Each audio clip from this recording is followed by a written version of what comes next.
नमस्कार दोस्तों, एक बार फिर से स्वागत है आपका मेरे चैनल वेल्थ क्रिएटर पे। तो आज हम एक और आईपीओ का डिटेल डिस्कशन करेंगे जो कि 12 मार्च से ओपन होने जा रहा है दोस्तों। और इस आईपीओ का नाम है popular vehicle and services. Basically company की काम की बात करें तो कंपनी जो है वो ऑटोमोबाइल डीलरशिप में रैंकिंग रखती है इंडिया में। पॉपुलर व्हीकल एंड सर्विसेज के नाम से जानी जाती है। अगर इसके बात करें तो Nexa, Maruti Suzuki True Value, Maruti Suzuki Arena और मारुति सुजुकी ड्राइविंग स्कूल इसके साथ टाई अप में है। अगर आप देखेंगे तो मारुति सुजुकी जो ड्राइविंग स्कूल है वो भी ये पॉपुलर व्हीकल एंड सर्विसेज चलाती है। तो यहाँ जानेंगे कंपनी के फाइनेंशियल फंडामेंटल कितने स्ट्रांग है, कंपनी का आईपीओ की इशू डेट क्या है, कंपनी का लॉट साइज क्या है, आईपीओ का इशू साइज क्या है और जीएमपी मार्केट में कितनी डिमांड बनी है। पर उससे पहले वीडियो को लाइक, शेयर और सब्सक्राइब करना बिल्कुल ना भूलिए। तो दोस्तों वीडियो में आगे बढ़ते हैं, बात करते हैं popular vehicle and services IPO जो कि आपको 12 तारीख से देखने को मिल रहा है। बेसिकली कंपनी इनकॉर्पोरेट हुई थी 1983 में। तकरीबन 40 साल पुरानी कंपनी है जो कि popular vehicle and services limited के नाम से रजिस्टर्ड है। अगर इसका बिजनेस की बात करें तो ऑटोमोबाइल डीलरशिप है इसकी इंडिया में। पॉपुलर व्हीकल जो है बेसिकली काम करती है, अगर आप देखेंगे तो through out the life circle of vehicle ownership होती है इसकी, इंक्लूडिंग सेल्स है, न्यू पर्सनल व्हीकल है, सर्विसिंग करनी है, स्पेयर पार्ट्स का है, या डिस्ट्रीब्यूशन का देखेंगे, या ड्राइविंग स्कूल्स देखेंगे, या थर्ड पार्टी फाइनेंशियल देखेंगे, या फिर इंश्योरेंस प्रोडक्ट भी सेल्स करती है। तो ये पूरा A to Z आपको देती है, प्रोवाइड करती है। जो व्हीकल से रिलेटेड होते हैं वो सारी चीज़ें देती है। बेसिकली ये 3 सेगमेंट में काम करती है। अगर आपके सेगमेंट देखेंगे तो 3 सेगमेंट है। पहला है passenger vehicle including luxury vehicles हैं, दूसरा आपको दिखाई देगा कमर्शियल व्हीकल, और तीसरा आपको दिखाई देगा इलेक्ट्रिक 2 व्हीकल एंड 3 व्हीकल्स जो होते हैं उसमें आपको दिखाई देगी। तो 3 सेगमेंट है इसके, पैसेंजर व्हीकल है, कमर्शियल व्हीकल है और इलेक्ट्रिक 2 व्हीलर और 3 व्हीलर व्हीकल्स में ये काम करती है बेसिकली। अब अगर कंपनी के बारे में और डिटेल में जानते हैं तो बात करते हैं। बेसिकली कंपनी का जो बिजनेस है वो साउथ में आपको देखने को मिलेगा। और कंपनी की अगर ऑपरेशन की बात करें तो नेटवर्क जो इसका दिख रहा है 59 शोरूम्स हैं कंपनी के, 126 सेल्स आउटलेट आपको देखने को मिलेंगे। वहीं बुकिंग ऑफिसेस की बात करें तो 31 प्री ओन्ड व्हीकल शोरूम है इसके पास, आउटलेट्स हैं। 134 ऑटोमोबाइल सर्विसेज इसके पास सेंटर है, जो सर्विस सेंटर है वो। 40 रिटेल आउटलेट्स इसके पास अवेलेबल हैं, 24 वेयर हाउसेज अवेलेबल हैं अक्रॉस 14 डिस्ट्रिक्ट, और वो भी आपको देखने को मिलेगा केरला में। बेसिकली 8 डिस्ट्रिक्ट जो है वो कर्नाटका में है, 12 डिस्ट्रिक्ट आपको तमिलनाडु में देखने को मिलेंगे। वहीं अगर देखें तो 7 डिस्ट्रिक्ट आपको महाराष्ट्र में देखने को मिलेंगे। In addition to the showroom की अगर हम बात करें तो सेल्स आउटलेट और बुकिंग ऑफिस आपको है फैसिलिटी सेल्स ऑफिस में भी आपको देखने को मिलेगी। वेरेवर द रिटेल आउटलेट और responsible for the sales and distribution spare parts और एसेसरीज, यानी आपको जो रिटेल स्टोर देखने को मिलेंगे वहाँ सेल भी होगा, डिस्ट्रीब्यूशन स्पेयर और पार्ट्स का भी आपको देखने को मिलेगा इसके सेल्स ऑफिस में। फाइनेंशियल ईयर 2023 तक की बात करें तो कंपनी के जो टोटल सर्व व्हीकल जो अभी तक इन्हें सर्विसेज दे चुकी है वो 7,91,360 व्हीकल्स हैं। उसमें 5,212 लग्जरी व्हीकल्स हैं, 1,63,000 के लगभग कमर्शियल व्हीकल्स हैं, 1,918 जो है इलेक्ट्रॉनिक 2 व्हीलर व्हीकल्स हैं और 857 इलेक्ट्रिक 3 व्हीलर व्हीकल्स हैं। इसके अलावा 130 authorise service centre across dealership company के पास हैं। ये डेटा फाइनेंशियल 2023 तक का है। अब बात कर लेते हैं इसके डेट्स की। तो आपको ये आईपीओ दोस्तों 12 मार्च से ओपन होता हुआ दिखाई देगा।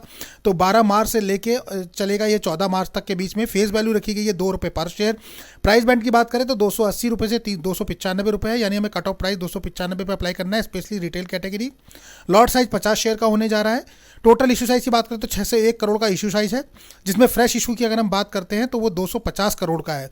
और बाकी जो पोर्शन है वो ऑफर फॉर सेल है, और ऑफर फॉर सेल में आपको देखने को मिलेगा तकरीबन 351 करोड़। तो यानी ऑफर फॉर सेल पोर्शन थोड़ा ज़्यादा है और फ्रेश इशू थोड़ा कम है, 250 करोड़ ही है। वहीं अगर हम बात करें तो एम्प्लॉय के लिए कंपनी ने 28 रुपीज़ पर शेयर पर डिस्काउंट रखा हुआ है, और ये आईपीओ आपको लिस्टेड होता हुआ दिखाई देगा NSE और BSE दोनों पे। अब बात करते हैं दोस्तों कि सर्विस का लॉट साइज कितना है। तो अगर आपको रिटेल कैटेगरी में एक लॉट में 50 शेयर देखने को मिलेंगे, जिसमें 14,750 रुपये पे करने हैं। रिटेल मैक्सिमम में 13 लॉट तक अप्लाई कर सकते हैं, 650 शेयर मिलेंगे, 1,91,000 रुपये देने हैं। स्मॉल HNI मिनिमम में 14 लॉट अप्लाई करने हैं, 700 शेयर मिलेंगे, 2,06,000 रुपये। और स्मॉल HNI मैक्सिमम में आप 67 लॉट अप्लाई कर सकते हैं, 3,350 शेयर मिलेंगे, 9,88,000। बिग HNI में मिनिमम आपको 68 लॉट अप्लाई करने होते हैं, 68 लॉट, 3,400 शेयर मिलेंगे और 10,03,000 रुपये आपको पे करना होगा। वहीं बात कर लेते हैं दोस्तों अब कंपनी के होल्डिंग पैटर्न की। तो कंपनी के प्रमोटर्स कौन कौन हैं। तो अगर बेसिकली हम प्रमोटर्स की बात करें तो यहाँ प्रमोटर आपको देखने को मिलेंगे जॉन के पॉल फिंसिस और के पॉल एंड नवीन फिलिप। तो ये 3 लोग हैं जो इसके बेसिकली प्रमोटर आपको देखने को मिलेंगे। वहीं शेयर होल्डिंग प्री इश्यूएंस की बात करें तो 65.79% इनके पास है, और इस आईपीओ के आने के बाद कितना बचेगा ये डिस्क्लोज नहीं किया हुआ है। तो 65.79 मतलब 66% है, इसका मतलब पहले भी डायलूट हो चुकी है इक्विटी। वहीं रिजर्वेशन चार्ट की बात करें तो क्यूआईबी को दिया गया है 50% का पोर्शन। रिटेल के लिए काफ़ी अच्छी न्यूज़ है कि उनके लिए 35% का पोर्शन रखा गया है, यानी 35% रिटेल के लिए है, और एचएनआई के लिए 15% का पोर्शन रखा गया एज यूजुअल जैसा होता है। तो यहाँ अच्छा खासा है, रिटेल को काफ़ी अच्छा मिल रहा है। अब फाइनेंशियल स्टेटमेंट की बात कर लें, कंपनी के फाइनेंशियल पैरामीटर क्या बोलते हैं, तो हम यहाँ बात करेंगे लास्ट 3 ईयर के फाइनेंशियल पे कि कंपनी क्या ग्रोथ कर रही है।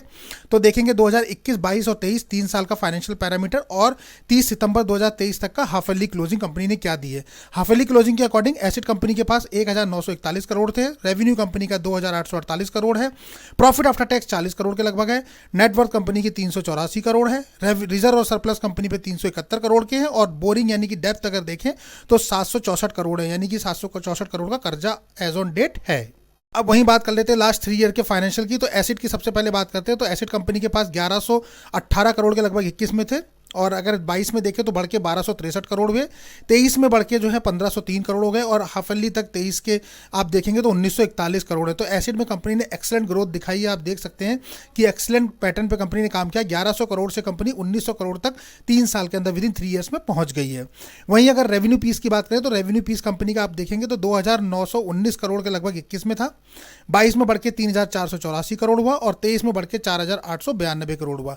यहाँ भी अच्छी ग्रोथ देखने को मिल रही है। 2900 करोड़ से 4800 करोड़ के बीच में कंपनी ने 3 साल में जर्नी पूरी करी है रेवेन्यू में। प्रॉफिट आफ्टर टैक्स की बात कर लेते हैं दोस्तों, तो यहाँ देखेंगे आप 32 करोड़ का प्रॉफिट था कंपनी को 21 में, 22 में बढ़ के हुआ 33 करोड़ का, बहुत ज़्यादा नहीं दिखाई दिया, पर 23 में बढ़ के मार्च 23 तक देखेंगे तो 64 करोड़ के लगभग हुआ, यानी जस्ट डबल के ऊपर कंपनी ने कराया। पर एवरेज परफॉर्मेंस आपको देखने को मिलेगी 21 और 22 में, जहाँ कंपनी एवरेज रही है, मतलब 32 और 33 सेम रहा है, लेकिन 23 में आप देखेंगे तो काफ़ी अच्छा प्रॉफिट ग्रोथ देखने को मिला है 64 करोड़ के लगभग। नेटवर्थ की अगर हम बात करें तो नेटवर्थ आप देखेंगे कंपनी की 2021 में 246 करोड़ के लगभग थी, 22 में बढ़ के हो गई 280 करोड़ के लगभग, यानी 279.89, और 23 में बढ़ के हो गई वो मार्च 23 तक 343 करोड़, और आज की डेट में 384 करोड़, यानी कि यहाँ काफ़ी अच्छी ग्रोथ करी है कंपनी ने। 246 करोड़ से 384 करोड़ की जर्नी विद इन 3 ईयर्स में कंप्लीट करी। रिजर्व सरप्लस भी कंपनी के पास काफ़ी अच्छे दिखाई दे रहे हैं। 233 करोड़ था 21 में, 22 में बढ़ के 267 करोड़ हुआ, 23 में बढ़ के 350 हुआ, और हाफ ईयरली क्लोजिंग तक 371 करोड़ के लगभग रिजर्व कंपनी पे है। तो ये पार्ट भी काफ़ी अच्छा है कि कंपनी के पास अपने रिजर्व हैं। पर जो एक कंसर्न आ रहा है दोस्तों वो बोरिंग्स का, यानी डेप्थ कंपनी के ऊपर बहुत ज़्यादा है। 353 करोड़ था 21 में, 22 में बढ़ के हुआ 371, 23 में बढ़ के हो गया 505, और आज की डेट में 764 करोड़ का कर्जा है।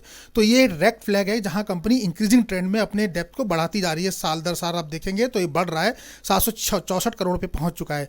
जबकि अगर हम देखेंगे तो कंपनी के पास जो रिजर्व है वो 371 करोड़, यानी कि आधा रिजर्व कंपनी पे है कि कभी भी चुका सके। पर डेप्थ ज़्यादा होने की वजह से कंपनी रेड फ्लैग दिखा रही है यहाँ, तो डेप्थ को कंपनी पे फोकस करना पड़ेगा। बाकी अदर पैरामीटर एसिड की बात करें, reserve, profit after tax, net reserve surplus सब ओके है, मतलब कि काफ़ी स्ट्रांग फाइनेंशियल इंडिकेशन दे रहे हैं अगर हम डेप्थ को हटा दें। वहीं मार्केट कैपिटलाइजेशन की बात करें तो 2100 करोड़ के लगभग का है इसका मार्केट कैपिटलाइजेशन।